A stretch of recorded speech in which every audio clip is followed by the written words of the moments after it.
سورہ آل عمران آیت نمبر 95 سے 97 تک انشاءاللہ آج ہم پڑھیں گے۔ بسم اللہ الرحمن الرحیم۔ قل فرما دیجئے صدق اللہ، اللہ تعالیٰ نے سچ فرمایا ہے۔ فاتبعوا ملت ابراہیم حنیفا، بس تم پیروی کرو جناب ابراہیم علیہ السلام کی ملت کی جو یک طرفہ تھے۔ وما کان من المشرکین، اور وہ مشرکوں میں سے نہیں تھے۔ ان اول بیت، بے شک سب سے پہلا گھر، وضع للناس، جو لوگوں کے لیے معبود خانہ بنایا گیا، للذی ببکہ، البتہ وہ مکہ ہے، مبارکا و ہدا، وہ بابرکت ہے اور باعث ہدایت ہے، للعالمین، جہان والوں کے لیے۔ فیہ آیات بینات، اس میں واضح نشانیاں ہیں۔ مقام ابراہیم، مقام ابراہیم بھی ہے۔ ومن دخلہ کان آمنا، اور جو اس میں داخل ہوگا وہ پرامن ہوگا۔ وللہ علی الناس حج البیت، اور اللہ کے لیے لوگوں کے ذمے بیت اللہ کا حج کرنا ہے۔ من استطاع الیہ سبیلا، جو شخص استطاعت رکھتا ہے اس کی طرف پہنچنے کی، راستے کی۔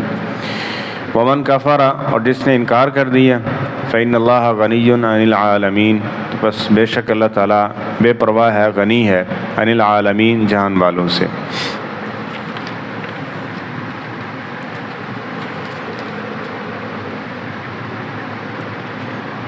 صدق و وفا کے حوالے سے اور اطاعت و فرما برداری کے حوالے سے جو طرز عمل جناب ابراہیم علیہ السلام کا ہے، یہ ایک مثالی ہے، اور ایسا ہی طرز عمل اپنانے کی تاکید کی گئی ہے۔ تو اللہ تعالیٰ فرماتے ہیں قل صدق اللہ، فرمائیے کہ اللہ تعالیٰ سچ فرما رہے ہیں۔ یہ اس لیے کہا گیا کہ عیسائیوں اور یہودیوں میں جناب ابراہیم علیہ السلام کا تصور بھی موجود تھا، وہ اپنے آپ کو ابراہیمی کہلاتے تھے، اور مشرکین مکہ بھی، لیکن انہوں نے جو باتیں جناب ابراہیم علیہ السلام کی طرف منسوب کر رکھی تھیں وہ سچ پر مبنی نہیں تھی، اس میں جھوٹ کی آمیزش تھی، اور بہت ساری غلط باتیں، شرکیہ باتیں ان کی نسبت جناب ابراہیم علیہ السلام کی طرف کر دی گئی تھی۔ تو فرمایا جو اللہ تعالیٰ نے جناب ابراہیم علیہ السلام کے بارے اس قرآن پاک میں اور محمد صلی اللہ علیہ وسلم نے ان کا تعارف ذکر کیا ہے، وہی سچ پر اور حق پر مبنی ہے۔ اس سے یہ بھی بات واضح ہوئی، اور یہ ایمان کا حصہ ہے، کہ جو قرآن پاک نے واقعہ ذکر کیا ہے وہی حقیقی من و عن درست بات، کیونکہ یہ مہیمن ہے، اللہ کا کلام ہے۔ کمی بیشیاں جو پہلے لوگوں نے کیں اپنی مذہبی کتابوں کے اندر، ان کو بیان کیا گیا، ذکر کیا گیا کسی حد تک، تو اس لیے ہمیں کسی دوسری کتاب کی ضرورت ہی نہیں ہے۔ تورات ہے، انجیل ہے، زبور ہے، اس کی تلاوت، ہاں اس کی سمجھ لیں کہ جو اہل کتاب ہیں ان کو سمجھانے سکھانے کے لیے اس کو سیکھنا اور انہی کی کتابوں سے ان کے دلائل اور ذکر کرنا، یہ ایک اپنی جگہ پر ہے۔ لیکن جس طرح قرآن پاک کو ہم پڑھتے ہیں باعث تبرک سمجھ کے، باعث برکت سمجھ کے، باعث اجر سمجھ کے، باعث شفا سمجھ کے، باعث ہدایت سمجھ کے، یہ اب صرف قرآن پاک کو ہی خاصہ حاصل ہے۔ تو فاتبعوا ملت ابراہیم حنیفا، تو فرمایا تم اگر واقعی اب سچے اور اللہ تعالیٰ کے محبوب اور پیارے بننا چاہتے ہو تو پھر تمہیں جناب ابراہیم علیہ السلام کی ملت کو بھی اپنانا پڑے گا۔ صرف نام لینا تو کافی نہیں ہے نا، ہم ابراہیم علیہ السلام سے ہیں، ابراہیم علیہ السلام کی اولاد سے ہیں، اتنی بات کافی نہیں ہے، بلکہ ان کے طرز عمل کو، ان کے عقائد و نظریات کو جاننا ضروری ہے۔ آج کل بھی ہمارے معاشرے میں بھی ایسا ہی چل رہا ہے، نبی کریم صلی اللہ علیہ وسلم سے نسبت ہے لیکن آپ کی سنت کو جاننے کی کوئی طمع ہی نہیں ہے، کوئی سوچ اور کوئی فکر ہی نہیں ہے اس حوالے سے کہ ہم دیکھیں کہ ہمارے نبی صلی اللہ علیہ وسلم نے زندگی کیسے بسر کی تھی۔ وہ سب سے اعلیٰ ہے، سب سے خوبصورت ہے، ٹھیک ہے، آپ کے رخسار، آپ کے بال، آپ کی کملی، آپ کی چادر، آپ کا سونا لٹ، یہ سارے معاملات مثالی تھے، اور اس میں کوئی شک نہیں ہے، 1000% مثالی تھے۔ لیکن یہ بھی تو سمجھیں یہ مثالی بنانے کا مقصد کیا تھا؟ یہ مثالی بنانے کا مقصد یہ تھا کہ ہم نے تمہیں ایسا پیغمبر دیا ہے جس میں کسی قسم کا کوئی نقص و عیب نہیں ہے، تو اس لیے ان کو رول ماڈل بنانا ہے، تم نے ان کی سیرت اس کو اپنانا ہے، ان کی اتباع و فرما برداری کرنی ہے۔ اور آپ نعرے لگاتے رہیں، جو مرضی کرتے رہیں، اور اگر پیغمبر علیہ الصلوۃ والسلام کی سیرت کو نہیں اپنایا جاتا تو یہ ساری جھوٹی باتیں، پکڑے جائیں گے، مجرم کی حیثیت سے قیامت کے دن اللہ کے سامنے پیش ہوں گے۔ تو اصل بات کیا ہے؟ اتباع ہے۔ پیغمبر علیہ الصلوۃ، اتباع کسے کہتے ہیں؟ پیچھے پیچھے چلنا، یعنی آپ کی مطابقت بھی نہیں ہے، آپ سے آگے بڑھنا بھی نہیں ہے، آپ کی مخالفت بھی نہیں ہے، آپ کے پیچھے پیچھے چلتے ہوئے آپ علیہ الصلوۃ والسلام کی اطاعت و فرما برداری ہے۔ جس طرح کہ اللہ تعالیٰ قرآن پاک میں فرماتے ہیں نا، محمد صلی اللہ علیہ وسلم کو ہم نے اس طرح سے بنایا ہے کہ یہ تمہارے لیے بہترین نمونہ ہے۔ قد کان لکم فی رسول اللہ اسوۃ حسنہ، یہ تمہارے لیے ایک بہترین نمونہ، بہترین آئیڈیل ہیں جنہیں بنانا چاہیے۔ اس طرح، اور وہ نبی کریم صلی اللہ علیہ وسلم کیا ہیں؟ وہ جناب ابراہیم علیہ السلام کی جو سیرت و کردار تھا اس کا عملی نمونہ آپ نے دیکھنا ہے تو وہ جناب محمد رسول اللہ صلی اللہ علیہ وسلم ہے۔ یعنی عیسائی اور یہودی جو دعوے دار تھے وہ اپنی بات میں سچے نہیں تھے، اللہ تعالیٰ نے ان کی یہاں پہ وضاحت کر کے اس بات کو ذکر کر دیا۔ وما کان من المشرکین، اور ان کا امتیازی وصف کیا تھا کہ وہ مشرک نہیں تھے۔ یہ ابراہیم علیہ السلام کا اللہ نے خاص وصف ذکر کیا اور اکثر جگہ پہ ذکر کیا، کیونکہ جو اس وقت دعوے دار تھے نا جناب ابراہیم علیہ السلام کی ملت کے، وہ سارے مشرک تھے۔ جناب جس طرح اہل کتاب ہے عیسائی اور یہودی، یہ بھی شرک کر رہے تھے۔ مشرکین مکہ کے بارے میں تو آپ جانتے ہی ہیں، 360 بنا رکھے ہیں انہوں نے، ٹھیک ہے؟ تو یہ سارے مشرک تھے۔ فرمایا ایک مشرک ہو اور وہ کہے کہ میں ابراہیمی ہوں، یہ ہو ہی نہیں سکتا، جبکہ ابراہیم علیہ السلام کی تو ساری زندگی شرک کو ختم کرنے اور توحید کی دعوت دینے کے اوپر لگی ہوئی تھی۔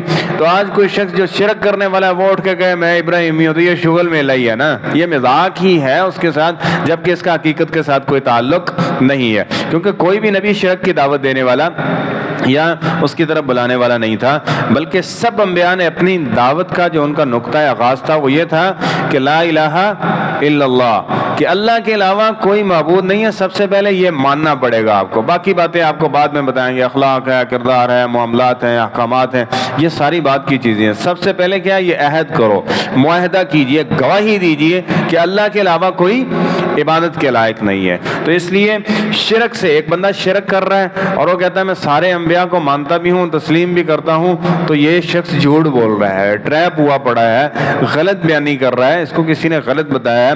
جو شرک کا راستہ ہے وہ کسی صورت انبیاء والا راستہ نہیں ہو سکتا۔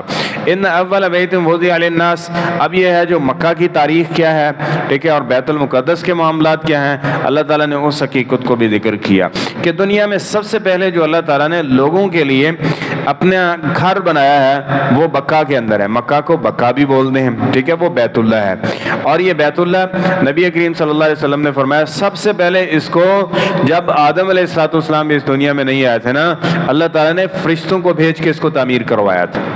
اس کی سب سے پہلے جو بنیاد رکھی کن نے رکھی؟ وہ فرشتوں نے رکھی، اور دوسری بار ان کو جناب آدم علیہ السلام نے پھر ان کو کیا کیا؟ تعمیر کیا۔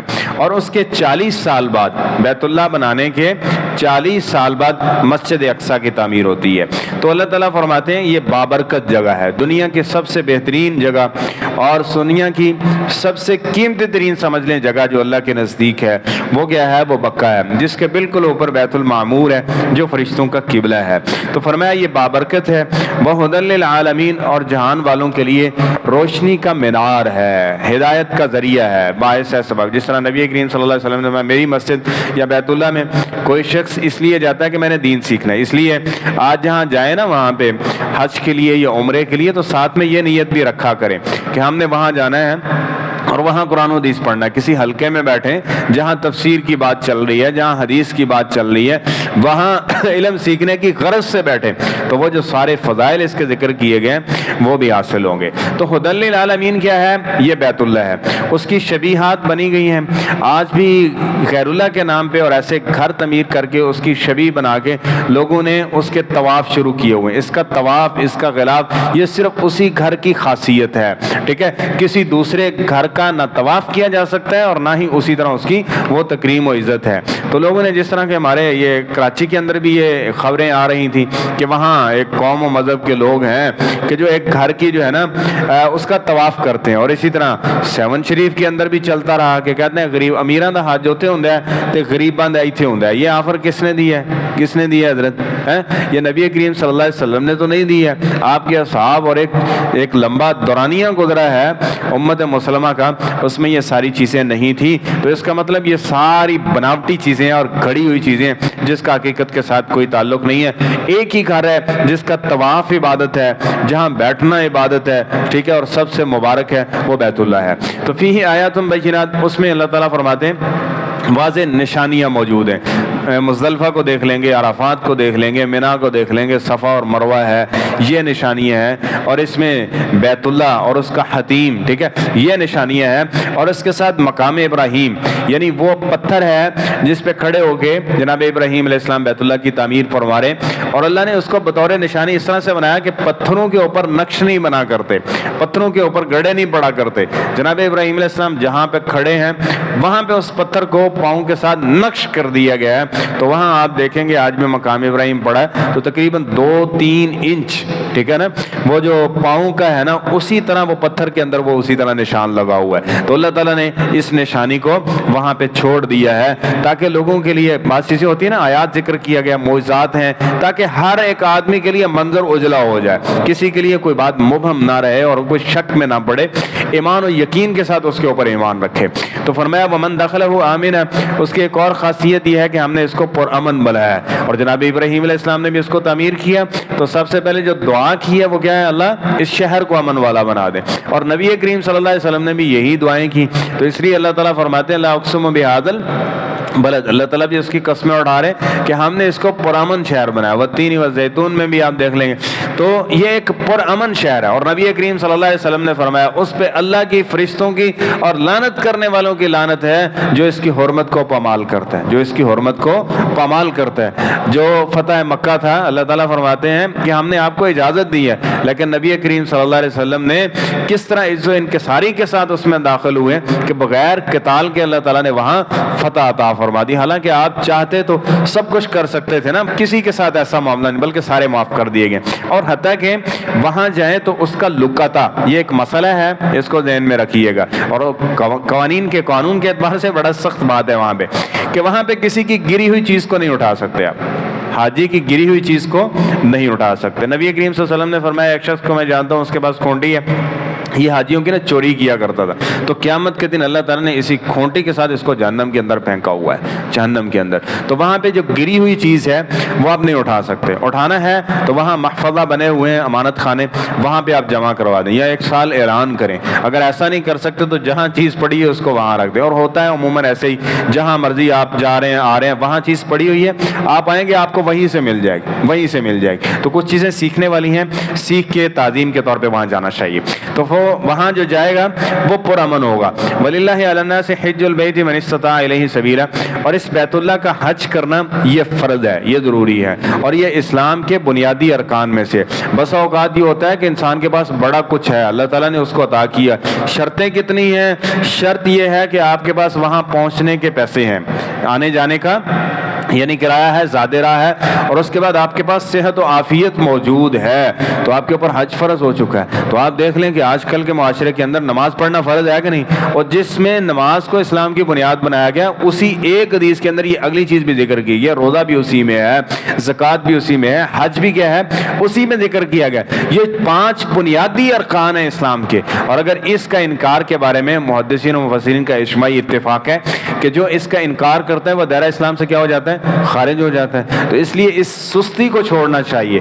نبی کریم صلی اللہ علیہ وسلم نے فرمایا جو استطاعت ہونے کے باوجود حج نہیں نہ کرتا اس کا ہمارے دین کے ساتھ کوئی تعلق نہیں ہے، وہ منافق کی موت مر سکتا ہے۔ اس لیے حج کرنا نبی کریم صلی اللہ علیہ وسلم نے فرمایا یہ مسلسل کیا کرو اور بار بار کیا کرو، یہ 2 چیزیں ختم کرتا ہے، ایک نفاق کو ختم کرتا ہے، ایمان کو بڑھاتا ہے، دوسرا فقر کو ختم کرتا ہے، اللہ تعالیٰ اس کے بدلے غنا عطا فرما دیتے ہیں۔ تو یہ حج کرنا کس کا فرض ہے؟ یہ بیت اللہ کی ہی خاصیت ہے، جو دنیا میں یا پاکستان میں یا کہیں اور پہ یہ جو حج چلے اور اس کی یہ فضیلتیں ذکر کی گئی ہیں، یہ طاغوت کے گھر ہیں، اور یہ کہیں بھی اور کسی صورت بیت بیت اللہ کا مقابلہ نہ کر سکتے ہیں اور نہ ہی ان کی کوئی ایسی حیثیت و حقیقت ہے کہ اس کو اس کی طرف منسوب کیا جائے. ومن کفر، اور جو اس باتوں کا انکار کرے گا، سنیے، ومن کفر، جس نے کفر کر دیا کہ نہیں ہے، جس طرح بعض لوگ ہیں وہ کہتے ہیں حج یہ کیا چکر لگانا، یہ چیز نہیں ہے. حج کا مطلب ہے عالمی کانفرنس ہو جہاں پہ آپ عیسائی بلائیں، یہودی بلائیں، دنیا کے سارے لوگ بلائیں اور وہاں ان کو اسلام کی دعوت دیں. یہ ہے حج کا مطلب. یہ نہیں ہے کہ منا جاؤ، عرفات جاؤ، کملوں کی طرح ادھر جاؤ ادھر جاؤ، یہ کرو وہ کرو. اور بھائی یہ نتیجہ کس کا نکلا؟ یہ ان لوگوں کا نظریہ جو حدیث کو نہیں مانتے. پھر ایسے لوگوں کو اللہ تعالیٰ اسی طرح سے ذلیل کرتا ہے. جو اس کائنات کے سب سے بہترین ہستی محمد الرسول اللہ صلی اللہ علیہ وسلم کی سیرت اور آپ کی تفسیر اور آپ کی تشریح اور آپ کے بتائے ہوئے دین کو نہ مانے، اللہ اس کو پھر اسی طرح سے کملہ کر دیتا ہے. اب انہوں نے یہ چیزیں کہاں سے اخذ کی؟ یہ اپنی انہوں نے عقل و فہم کی بنیاد پہ کہ یہ نہیں ہے، اور سجدے کی، نماز کی، ساری چیزوں کی بد عملی کی ایک بنیاد رکھ دی. تو اس لیے قرآن و حدیث کو اس کی روح کے مطابق سمجھنا ضروری ہے. وہ کیا ہے؟ وہ نبی کریم صلی اللہ علیہ وسلم کے فرامین ہیں اور سلف کی تفاسیر ہیں. تو جو اس کا انکار کرے گا تو اللہ تعالیٰ فرماتے ہیں فإن اللہ غنی عن العالمین، ہمیں اس چیز کی کوئی پرواہ. نماز پڑھم ٹھہرے، قیامت کے دن اس کی سزا ہوگی، اور اس پہ عمل کرو گے نماز کے فائدے تمہیں مل جائیں گے، زکوٰۃ کے فائدے مل جائیں گے، روزے کے فائدے مل جائیں گے. اسی طرح جو حج ہے اس کے فوائد سے انسان مالا مال ہو جائے گا. اس لیے بنیادی چیز جو اکثر ہم ذکر کرتے ہیں، یہ ہمارے مطمع نظر ہونی چاہیے. جو بھی چیز قرآن و سنت نے فرض کی ہے وہ ہمارے لیے ضروری تھی، اس لیے اللہ تعالیٰ نے اس کو ضروری قرار دے دیا. اللہ تعالیٰ صحیح معنوں میں ہمیں عمل پیرا ہونے کی توفیق عطا فرمائے.